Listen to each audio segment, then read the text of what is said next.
그날 밤은 이상하리만큼 조용했습니다. 아이들은 이미 잠자리에 들었고 집 안에는 시계 초침 소리만 남아 있었습니다. 저는 부엌 불을 끄고 거실에 앉아 있었습니다. 아무 일도 일어나지 않기를 바라는 마음이었습니다. 그저 이 밤이 조용히 지나가기를 바랐습니다. 그때 전화가 울렸습니다. 처음 울림에는 받지 않았습니다. 괜히 가슴이 철렁 내려앉았기 때문입니다. 두 번째 전화도 그대로 두었습니다. 이 전화가 우리 삶을 흔들 것이라는 예감이 들었습니다. 세 번째 전화가 울렸을 때 더는 피할 수 없다는 생각이 들었습니다. 수화기를 드는 손이 떨렸습니다.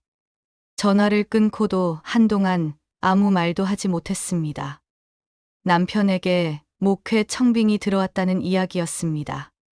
사람들은 축하할 일이라고 말했지만 그 순간 제 마음에는 기쁨보다 두려움이 먼저 자리 잡았습니다. 이 전화 한 통이 무엇을 의미하는지 이미 알고 있었기 때문입니다. 이 전화 이후로 우리 가정은 이전으로 돌아갈 수 없다는 것도 알고 있었습니다. 그날 밤 저는 오래도록 앉아 있었습니다. 기도를 해야 했지만 말이 나오지 않았습니다. 무슨 말을 해야 할지도 몰랐습니다. 주님 앞에 무릎을 꿇었지만 간절함보다 막막함이 더 컸습니다. 그때 문득 말씀 한 구절이 마음 깊은 곳에서 떠올랐습니다. 내가 너를 부르되 내 이름으로 불렀나니 너는 내 것이야. 그 말씀 앞에서 저는 한동안 아무 말도 하지 못했습니다. 사모라는 이름보다 먼저 주님은 저를 한 사람으로 부르고 계셨습니다. 역할이 아니라 이름으로, 책임이 아니라 존재로 부르고 계셨습니다. 이 길의 끝은 여전히 보이지 않았습니다. 두려움도 사라지지 않았습니다. 그러나 분명한 한 가지는 알 수 있었습니다. 이 부르심은 사람이 정한 자리가 아니라 주님께서 부르신 자리라는 사실이었습니다. 그날 밤, 저는 사모가 되기로 결심하지 않았습니다. 다만, 주님께서 부르신 그 이름에서 도망치지 않기로만 했습니다. 그리고 그 선택이 25년을 데려갈 줄은 그때는 알지 못했습니다. 처음부터 사모로 살겠다고 마음먹었던 것은 아니었습니다. 그저 한 사람의 아내로 살고 있었습니다. 남편이 목회자라는 사실보다 그 사람이 남편이라는 사실이 더 먼저였습니다. 교회보다 집이 먼저였고 사역보다 하루의 생활이 먼저였습니다. 아침에 일어나 밥을 짓고 아이들 옷을 챙기고 저녁이 되면 하루를 돌아보던 평범한 시간이 있었습니다. 그 시간 속에서 저는 누군가의 사모가 아니라 그저 아내였습니다. 그러나 교회가 정해지고 자리가 생기고 사람들이 늘어나면서 제 삶의 중심도 조금씩 이동하기 시작했습니다. 사람들은 제 이름을 부르기보다 사모님이라고 불렀습니다. 처음에는 그 호칭이 낯설면서도 감사했습니다. 존중받는 느낌이 들기도 했습니다.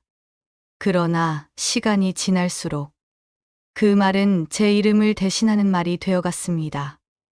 어느 순간부터 제 이름을 불러주는 사람이 점점 사라졌습니다. 사람들 앞에서의 저는 늘 조심스러워야 했습니다. 웃어야 할 때와 웃지 말아야 할 때를 배워야 했고, 말해야 할 말과 삼켜야 할 말을 구분해야 했습니다. 기분이 좋지 않아도 괜찮은 사람처럼 보여야 했고, 마음이 상해도 표정은 늘 단정해야 했습니다. 그것이 사모의 자리라고 스스로에게 말하며 버텼습니다. 집으로 돌아오면 말이 없어졌습니다. 아내로서의 저는 어디에 두어야 할지 알 수 없었습니다. 누구에게도 기대지 못한 채 혼자 앉아 있는 시간이 늘어갔습니다. 사모라는 이름은 점점 커지고 아내라는 이름은 점점 작아졌습니다. 어느 날 문득 저를 설명하는 말들 속에 제 이름이 없다는 사실을 깨달았습니다. 그때 처음으로 이 자리가 쉽지 않다는 생각이 들었습니다. 아무도 시키지 않았지만 아무도 대신해주지 않는 자리라는 것도 그때 알게 되었습니다. 사모이기 전에 저는 분명 한 사람의 아내였습니다. 그 사실을 잊지 않기 위해 저는 마음속으로 제 이름을 몇 번이고 불러보았습니다. 그러나 그 이름은 점점 더 조용해지고 있었습니다. 교회의 일은 늘 남편의 몫이었습니다. 회의에 참석하는 것도 결정을 내리는 것도 남편이었습니다. 저는 그 자리에 없었습니다. 그러나 회의가 끝난 밤은 늘 제 자리였습니다.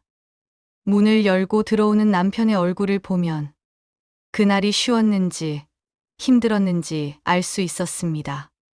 말이 많은 날도 있었고 아무 말도 하지 않는 날도 있었습니다. 아무 말이 없는 날이 오히려 더 무거웠습니다. 저는 묻지 않았습니다.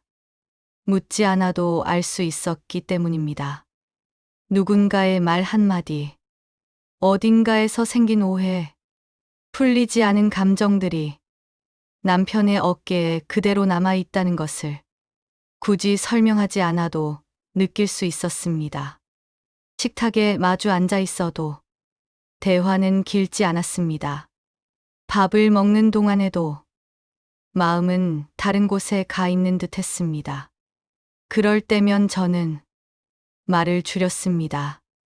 그날의 짐을 말로 더 무겁게 하고 싶지 않았습니다.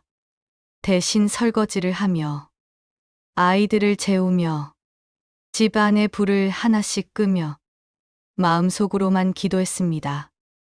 이 일은 제 일이 아니라고 스스로에게 말해보기도 했습니다. 그러나 이미 알고 있었습니다. 남편의 사역이지만 그 무게는 함께 나누고 있다는 것을. 교회에서 있었던 일들은 제 입으로 밖에 나가지 않았습니다. 말하지 않는 것이 돕는 일이라고 믿었습니다. 아무에게도 털어놓지 않고 마음속에만 쌓아두는 것이 사모의 자리라고 생각했습니다. 밤이 깊어지면 남편이 먼저 잠들었고 저는 한참을 깨어 있었습니다. 불을 끄고도 눈은 쉽게 감기지 않았습니다. 그날 교회에서 무슨 일이 있었는지 정확히 알지 못해도 기도의 방향은 분명했습니다. 주님, 이 사람의 어깨를 조금만 가볍게 해주십시오. 그 기도는 누가 시킨 것도 아니었고 누가 알아주는 것도 아니었습니다. 그러나 멈출 수는 없었습니다. 교회는 남편의 사역이었지만 짐은 늘 함께였습니다. 그리고 그 짐을 나누는 방법은 오랫동안 침묵뿐이었습니다. 사례비는 늘 같지 않았습니다. 이번 달은 괜찮겠지 싶다가도 다음 달을 생각하면 마음이 먼저 내려앉았습니다. 일정한 월급이 있다는 것이 얼마나 큰 안정인지 그때서야 알게 되었습니다. 아이들 학비가 나가야 할 때면 계산기를 두드리는 시간이 길어졌습니다. 숫자는 분명한데 답은 쉽게 나오지 않았습니다. 그래도 누군가에게 물어볼 수는 없었습니다. 사모가 경제 이야기를 꺼내는 순간 사람들은 조심스러워졌고 저는 괜히 미안해졌습니다. 그래서 말하지 않기로 했습니다. 말하지 않는 것이 믿음처럼 여겨졌기 때문입니다. 마트에서 장을 볼 때도 장바구니 앞에서 오래 서 있곤 했습니다. 담았다가 다시 내려놓고 괜찮다고 스스로를 설득하며 집으로 돌아오던 날들이 있었습니다. 그럴 때마다 마음속으로 말했습니다. 주님이 채워주시겠지요. 그 말은 기도이기도 했고 스스로를 달래는 말이기도 했습니다. 밤이 되면 가계부를 펼쳤습니다. 숫자를 정리하는 시간이 기도의 시간이 되었습니다. 이 달도 무사히 지나가게 해달라고, 아이들이 눈치채지 않게 해달라고, 남편의 어깨가 더 무거워지지 않게 해달라고 조용히 적어 내려갔습니다.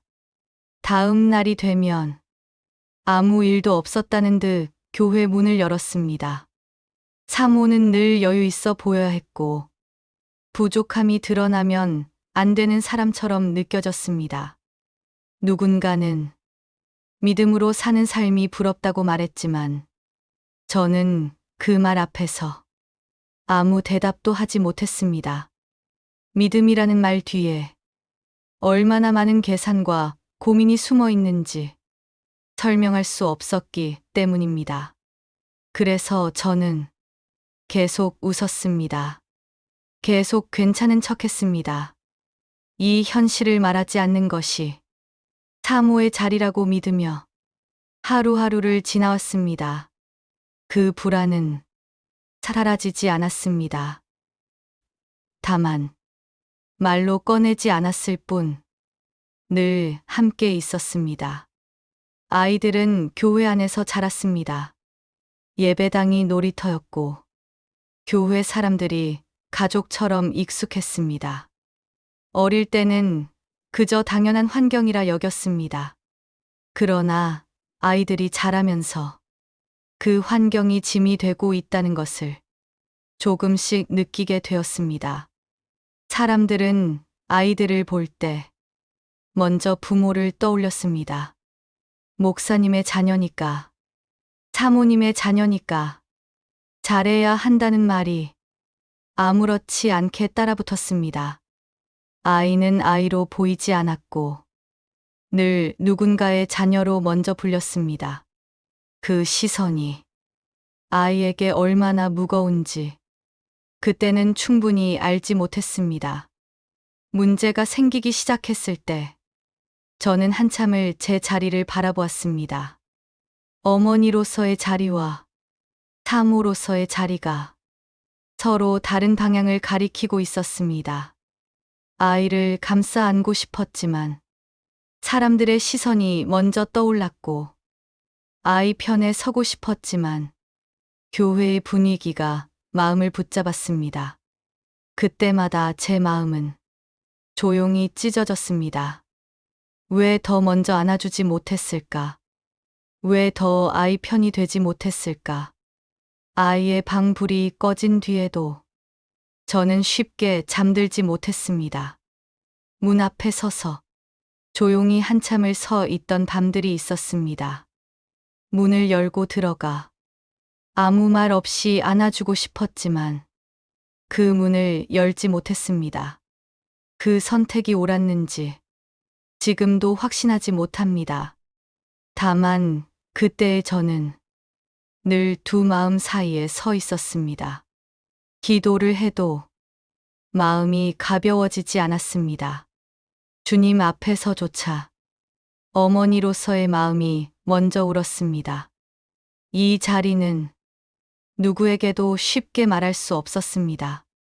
사모가 자녀 때문에 흔들린다고 말하는 순간 많은 말들이 따라올 것 같았습니다. 그래서 저는 더 깊이 침묵했습니다. 더 깊이 마음을 숨겼습니다.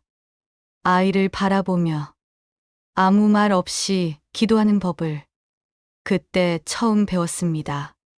말 대신 눈물로, 설명 대신 기다림으로 아이를 주님께 맡길 수밖에 없었습니다. 그 시간이 제 신앙을 가장 아프게 지나갔습니다. 신앙이 항상 같은 깊이에 머물러 있지는 않았습니다. 어느 날부터 말씀이 마음에 닿지 않는 시간이 찾아왔습니다. 읽고 있는데도 읽히지 않았고 듣고 있는데도 들리지 않는 것 같았습니다. 기도를 시작해 보았지만 말이 쉽게 이어지지 않았습니다. 무엇을 구해야 하는지도, 어떻게 불러야 하는지도 잘 모르겠는 밤들이 있었습니다. 그래도 예배 자리를 비울 수는 없었습니다. 사모는 흔들려도 흔들리지 않는 사람처럼 앉아 있어야 한다고 스스로에게 말했습니다. 그래서 저는 늘 그 자리에 앉아 있었습니다. 찬양이 울려 퍼질 때에도 입술만 따라 움직이고 마음은 한참 뒤에 있는 것 같았습니다. 사람들은 기도하는 사모를 보았겠지만 그 안에는 아무 말도 나오지 않는 사람이 있었습니다. 이런 시간을 겪고 있다는 말을 누구에게도 할 수 없었습니다. 믿음이 약해졌다는 말로 들릴까 두려웠습니다. 그래서 더 조용해졌습니다. 밤이 되면 불을 끄고 누워서 하루를 다시 떠올렸습니다. 어디서부터 이렇게 되었을까? 언제부터 말씀이 위로가 아니라 숙제가 되었을까? 주님께서 멀어지신 것 같다는 생각이 들 때도 있었습니다. 그러나 더 솔직히 말하면 제가 먼저 멀어져 있었는지도 모릅니다. 그 사실이 더 아팠습니다. 그래도 이상하게 완전히 떠나고 싶지는 않았습니다. 아무 감정이 없어도 예배 자리에 앉아 있었고 아무 말이 없어도 하루를 기도로 시작하려 애썼습니다. 그 시간들은 아무도 알아주지 않았고 저 스스로도 설명할 수 없었습니다. 다만 한 가지는 분명했습니다. 믿음이 느껴지지 않는 시간에도 이 자리를 떠날 수는 없다는 마음이 제 안에 남아 있었습니다. 그 침묵의 시간은 길었고 외로웠고 설명할 수 없었습니다. 그러나 지금 돌아보면 그 시간 속에서도 주님은 제 곁을 떠나지 않으셨다는 것을 조심스럽게 고백하게 됩니다. 그때는 몰랐습니다. 침묵도 동행의 한 모습이라는 것을 여러 번 내려놓고 싶었습니다. 이 길이 정말 제 길이 맞는지 확신이 서지 않았던 날들이 있었습니다. 아무도 모르게 이 자리를 벗어나고 싶다는 생각도 솔직히 없지 않았습니다. 조용히 사라진다면 누군가에게 상처를 주지 않고 모든 것이 정리될 수 있을 것 같았습니다. 그렇게 떠나는 상상을 혼자서 여러 번 해보았습니다. 그러나 이상하게도 떠나기로 마음먹은 날에는 한 걸음도 움직일 수 없었습니다. 분명 마음은 지쳐 있었는데 몸은 그 자리를 떠나지 않았습니다. 이유를 찾으려 해도 분명한 답은 없었습니다. 남편 때문이라고 말하기에도 설명되지 않는 마음이 남아 있었고 책임감이라고 하기에도 그 말로는 부족했습니다. 그저 여기서 떠나면 안 된다는 생각이 이상할 만큼 분명했습니다. 누가 붙잡은 것도 아니고 누가 설득한 것도 아니었는데 그 마음은 쉽게 사라지지 않았습니다. 그때 문득 아주 짧은 말씀이 마음에 조용히 머물렀습니다. 내 은혜가 내게 족하도다. 그 말씀이 상황을 바꾸어 주지는 않았습니다. 문제를 해결해 주지도 않았습니다. 다만 떠나야 할 이유보다 남아 있어도 괜찮다는 마음을 조용히 남겨주었습니다. 그 말씀 앞에서 저는 아무 결단도 하지 않았습니다. 다만 이 자리에 오늘 하루만 더 머물러 보기로 했습니다. 그 하루가 또 하루가 되었고 그 하루들이 쌓여 여기까지 오게 되었습니다. 지금 돌아보면 저는 선택해서 남아 있었다기보다 붙들려 있었다는 말이 더 맞을지도 모르겠습니다. 떠나지 못했던 이유는 강한 믿음 때문이 아니었습니다. 분명한 확신 때문도 아니었습니다. 다만, 이 자리를 떠나면 주님 손을 놓는 것 같다는 그 마음 하나 때문이었습니다. 그래서 저는 오늘까지 여기에 있습니다. 25년이 지나서야 이 길을 조금 멀리서 바라볼 수 있게 되었습니다. 그때는 보이지 않던 것들이 이제야 보이기 시작했습니다. 사무의 길은 잘해내는 길이 아니었습니다. 사람들 앞에서 늘 단정하게 서 있는 길도 아니었습니다. 그 길은 하루하루를 무너지지 않게 붙들려 가는 길이었습니다. 많은 날들을 잘 모르겠다는 마음으로 지나왔습니다. 왜 이런 자리에 서 있어야 하는지, 왜 이렇게 오래 머물러야 하는지 알 수 없는 시간들이 대부분이었습니다. 그러나 뒤돌아보니 주님은 한 번도 저를 앞에서 끌고 가신 적이 없었습니다. 서두르라고 재촉하신 적도 없었습니다. 다만 제가 넘어지지 않도록 옆에서 함께 걸어주고 계셨다는 것을 이제야 알게 되었습니다. 사람들이 알아주지 않아도 괜찮은 시간들이었습니다. 박수가 없어도 외롭지 않았던 순간들이 있었습니다. 그 이유를 이제는 조금 알 것 같습니다. 이 길은 눈에 보이는 열매보다 사라지지 않는 시간을 남기는 길이었습니다.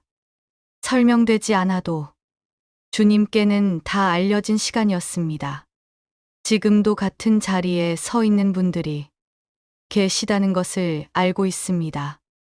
아무 말 없이, 아무 기대 없이 그 자리를 지키고 계신 분들이 어딘가에 계시다는 것을 믿습니다. 그분들께 이 말을 조용히 전하고 싶습니다. 당신의 시간이 헛되지 않다고, 지금의 침묵도 주님께서 알고 계신다고. 이제 저는 그 사실 하나로 오늘을 살아갑니다. 주님, 이 길을 걷고 있는 모든 이들의 이름을 주님께서 기억하여 주옵소서. 설명되지 않은 시간 속에서도 떠나지 않게 붙들어 주옵소서. 그리고 오늘 하루도 주님 손 안에 머물게 하옵소서. 아멘.